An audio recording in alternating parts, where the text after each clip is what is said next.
આ લોકો કેમ હલગાવતા છે વિડીયોમાં આગળ જુઓ. સ્વાગત છે આજના મારા મિની વ્લોગમાં. જય જોહાર, જય આદિવાસી. હું છું વલસાડ જિલ્લાનો જય વ્લોગ્સ.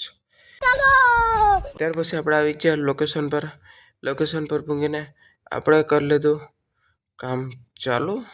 કઈ આવું એટલું કામ. ત્યાર પછી કામ પટાવીને આવેલા કર્યો હતો ઘેરે આવીને મેં ગરમ દાળ ભાત ને કચુમર સાથે જમી લીધું. જમીને પછી બહાર નીકળે ત્યારે પછી આ લોકો કાંઈ કરતા હતા કાંઈ ખબર.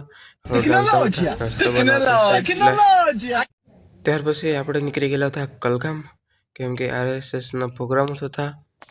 ત્યાં પૂંગીને આપણે જોવા લાગી ગયા રમત. ત્યાર પછી આ લોકો બધા બેસીને બિસ્કિટ ખાતા છે. ત્યાર પછી આટલા બધા આપણા ઉમરગામ તાલુકાના સ્વયંસેવક છે. આ કંઈ અલગ જ જાતનો ખોખો રમતા હશે, તમે જોઈ લો તો કમેન્ટ કરજો. ત્યાર પછી અમે ગરમ જમી લીધું. ત્યાર પછી ત્યાંથી અમે નીકળી ગયા ઘેર જવા વાગે. આપણો વિડીયો અહીં જ પૂરો કરીએ.